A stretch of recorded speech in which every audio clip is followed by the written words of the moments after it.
Hello students, today we are going to discuss Mathematics Bridge Course Unit Test 2. Question number 1. Choose the correct alternative option for the questions given below, 4 marks. First, write two numbers whose sum is 17. इथे आपल्याला 4 options दिलेले आहेत. त्यातला असा option आपल्याला choose करायचा आहे की ज्याच्यामध्ये दोन नंबर्सची सम 17 येईल. फर्स्ट ऑप्शन जर आपण बघितला तर दोन्ही नंबर्स निगेटिव्ह आहेत, त्यांची ॲडिशन येईल -19. सेकंड ऑप्शनमध्ये 18 + 1 19 येतो. थर्ड ऑप्शनमध्ये ऑप्शन सी मध्ये -1 + 18 इथे सम आपल्याला 17 मिळेल आणि फोर्थ ऑप्शनमध्ये -18 + 1 सम -17 मिळते आणि म्हणून इथं option C is the correct answer. Second question, dash is the solution of the equation x - y + 12 = 0. याच्यामध्ये आपल्याला सोल्युशन जे दिलेले आहेत त्याच्यात x आणि y च्या किमती दिलेल्या आहेत, त्या या इक्वेशनच्या लेफ्ट साईडमध्ये ठेवायच्या आणि जर आपल्याला त्याचा आन्सर 0 मिळालं तर LHS = RHS मिळेल आणि म्हणून गिवन व्हॅल्यू जे आहेत ते सोल्युशन आहे असं आपल्याला म्हणता येईल. त्यातली फर्स्ट आपल्याला सोल्युशन दिले 10 2. x ची व्हॅल्यू 10 आणि y ची व्हॅल्यू 2 ठेवली तर 10 - 2 8, 8 + 12 20 येतं. So it is not correct. Second आहे 10 - 2. 10 - प्लस होईल 2, 10 + 2 12, 12 + 12 24. So it is also not equal to RHS. Third option -14 + 2, -14 + 2 -12, -12 + 12 0. So option C is the correct answer. D आपण चेक केलं तर -2 -10 म्हणजे 8 होईल, 8 + 12 20 होतो. So it is also not correct. So option C is the correct answer. Third question, in a right angle triangle length of hypotenuse is 15 cm, then find the length of the median drawn on the hypotenuse. We know that the length of the median drawn on the hypotenuse is half the hypotenuse. Here hypotenuse is given 15, half of 15 is 7.5. So option A is the correct answer. Fourth question, in triangle ABC, angle A = 40 degree, angle B = 70 degree, then angle C = question mark. We know that sum of measures of all angles of a triangle is 180 degree. That means angle A plus angle B plus angle C = 180 degree. त्याच्यापैकी A आणि B ची value दिली आहे 40 आणि 70. 40 + 70 केलं तर 110 येतो आणि तो 180 तून मायनस केलं तर आपल्याला 70 डिग्री मिळेल. So B is the correct answer. Option B is the correct answer. Question number 2, solve the following sub questions 3 marks. First, if x + y = 65 and x - y = 35, then find the values of x and y. So first of all we will give number 1 and 2 to the given equations. Now adding equation 1 and 2, this x plus x is 2x, plus y minus y will get cancelled. 65 plus 35 is 100. When this 2 is taken to right side it will be divided. 100 divided by 2 is 50. So x is equal to 50. Now put x is equal to 50 in equation 1. So we have written equation 1 here, x plus y is equal to 65. Substitute x is equal to 50. So 50 plus y is equal to 65. Therefore y is equal to 65 minus 50. Therefore y is equal to 15. And so solution is x is equal to 50 and y is equal to 15. Second, write the following statement in equation form using variables x and y. Sum of two numbers is 15 and difference is 11. We have to use the variables x and y. Sum is 15, therefore x plus y is equal to 15 and difference is 11, therefore x minus y is equal to 11. Third question, identify the test by which the given two triangles are congruent. Here two triangles are given, triangle ABC and triangle PQR. If you observe the triangles, then here AB is congruent to PQ, BC is congruent to QR and AC is congruent to PR. That means three sides of triangle ABC are congruent to corresponding three sides of triangle PQR and therefore triangle ABC is congruent to triangle PQR by SSS test. So the answer is SSS test. Question number 3, solve the following sub questions, 8 marks. First, divide sec AB of length 7 cm into a ratio 3:2. So here first of all we have to draw sec AB of length 7 cm. So first of all we will draw seg AB of length 7 centimeter.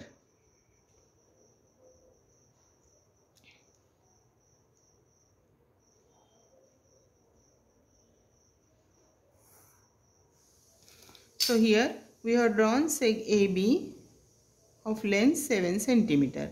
Now we have to divide this segment into the ratio 3:2. So 3 plus 2 is 5. So first of all we will take one ray making acute angle.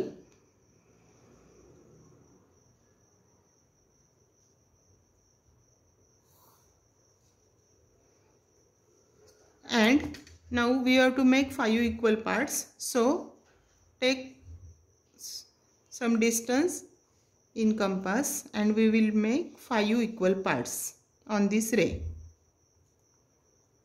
1, 2, 3, 4 and 5. We will name it as A1 points, A2, A3, A4 and A5. Now join this fifth point to the end point of the segment, that is point B.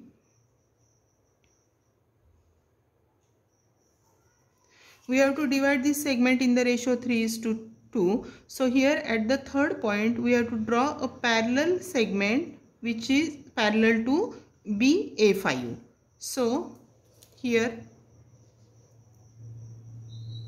we will make congruent angles. तर आपण आता कंपासमध्ये sufficient distance घेऊन एक अशी arc draw करून घेतली. तेवढंच डिस्टन्स ठेवून आता मी कंपास A3 पॉइंटवर ठेवते आणि परत एक आर्क ड्रॉ करून घेतली. आता या पहिली आर्क जी आपण काढली दोन्ही सेगमेंटवरचं त्या आर्कमधलं डिस्टन्स आपण घेऊया आणि या सेकंड आर्कवर जिथे ह्या रेला इंटरसेक्ट केले तिथे मी कंपास ठेवले आणि इंटरसेक्टिंग आर्क काढली आणि या आर्कमधून आणि या A3 पॉइंटमधून जाणारी आपण सेगमेंट काढणार आहोत.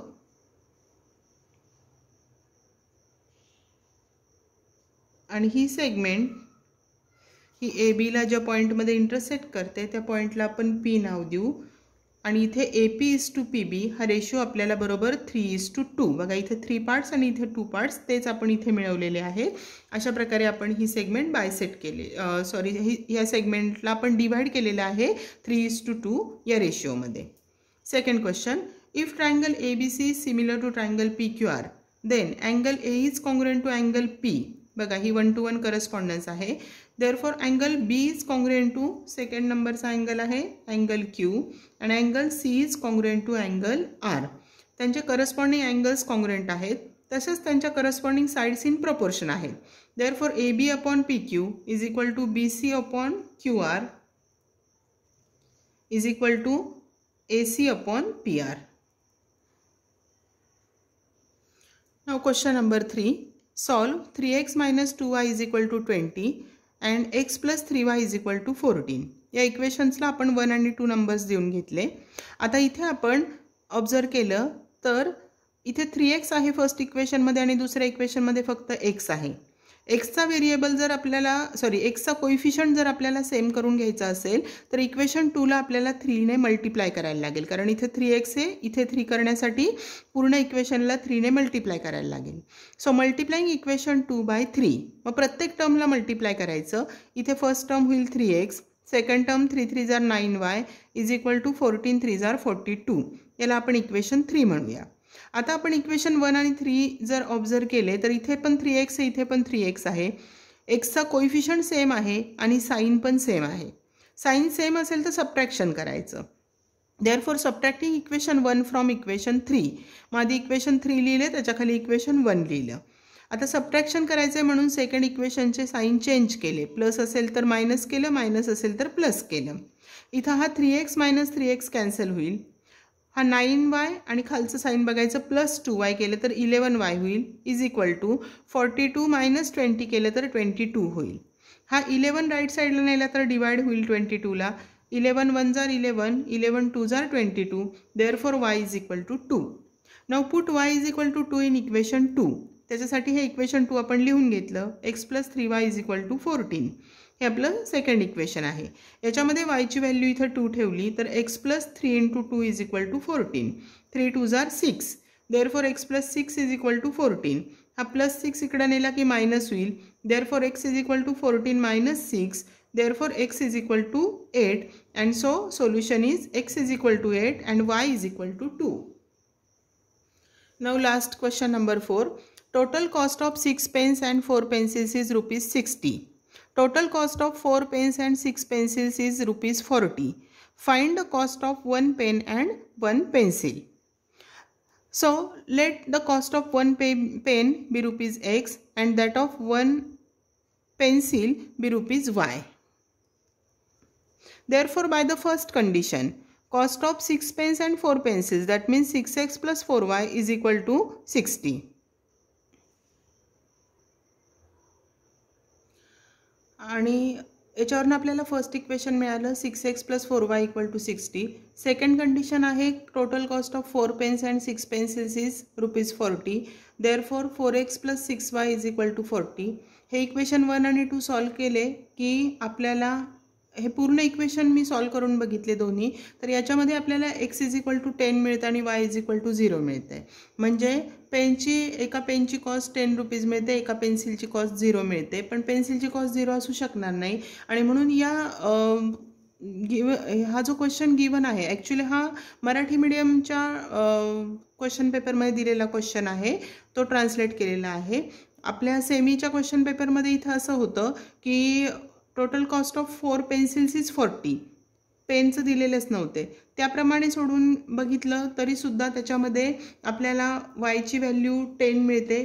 म्हणजे एका पेन्सिलची व्हॅल्यू आपल्याला 10 मिळते आणि पेनची फाइंड करायला गेलं की मग ती व्हॅल्यू आपल्याला काहीतरी डेसिमल पॉईंटमध्ये मिळते.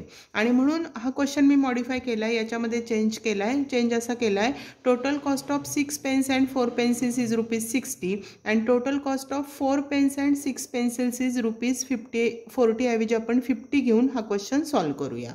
बघूया मग कसं येईल याचा आन्सर. तर आपण काय करूया, let the cost of 1 pen be rupees x and cost of 1 pencil be rupees y. हे आहे तसंच आपण ठेवलं. मग त्याच्यावरून आपल्याला बाय द फर्स्ट कंडिशन आपल्याला इक्वेशन काय मिळेल तर 6x + 4y = 60 हे फर्स्ट इक्वेशन आपल्याला मिळालं. आणि second equation total cost of 4 pens and 6 pencils is rupees 50. Therefore 4x + 6y = 50 हे सेकंड इक्वेशन मिळालं आपल्याला. आता हे दोन इक्वेशन आपण सॉल्व करायचे असतील तर इथे आपण बघितलं तर कोएफिशियंट इंटरचेंज झालेत बघा. एक्सचा कोएफिशियंट वायला गेला, वायचा कोएफिशियंट एक्सला गेला. मग असे इक्वेशन सोडवण्यासाठी आपण काय करणार, एकदा ॲडिशन आणि एकदा सबट्रॅक्शन करणार. मग बघूया आपण आता कसे सोडवता येतील आपल्याला हे.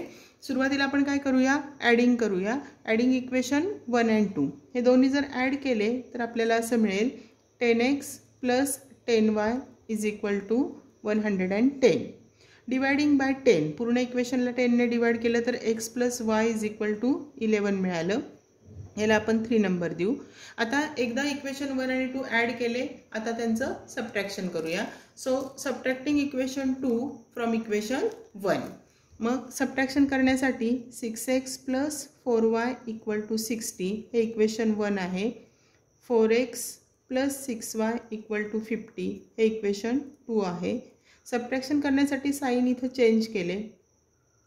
6x - 4x केलं तर 2x, 4y - 6y केलं तर -2y, 60 - 50 केले तर 10. या पूर्ण इक्वेशनला 2ने डिवाइड होईल. So dividing bye 2 x - y = 5 हे आपलं इक्वेशन नंबर 4 मिळालं.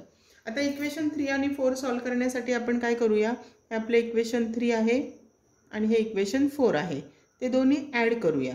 सो ॲडिंग इक्वेशन 3 and 4 आपल्याला काय मिळेल, ॲडिंग इक्वेशन 3 and 4.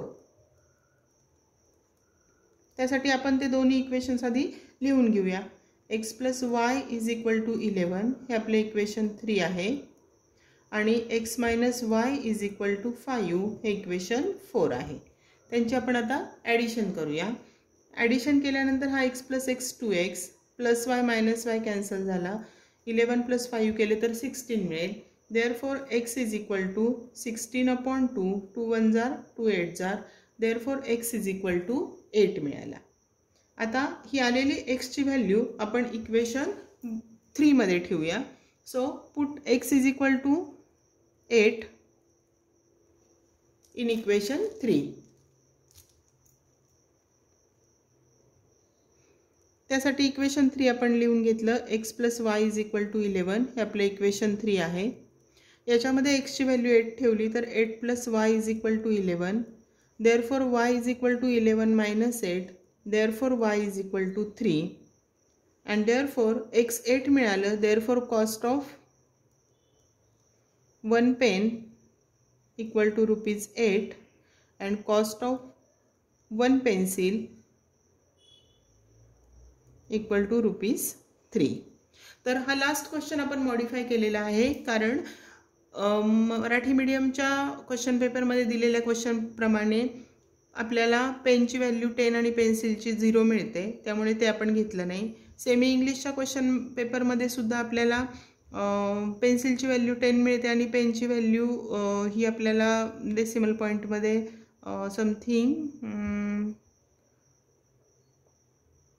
10/3 अशी काहीतरी मिळते. सो आपण हा क्वेश्चन मॉडिफाय करून घेतलेला आहे. तर अशा प्रकारे हा क्वेश्चन पेपर आपण डिस्कस केला आहे. तो तुम्हाला समजला असेल, तुम्ही व्यवस्थित सॉल्व करा.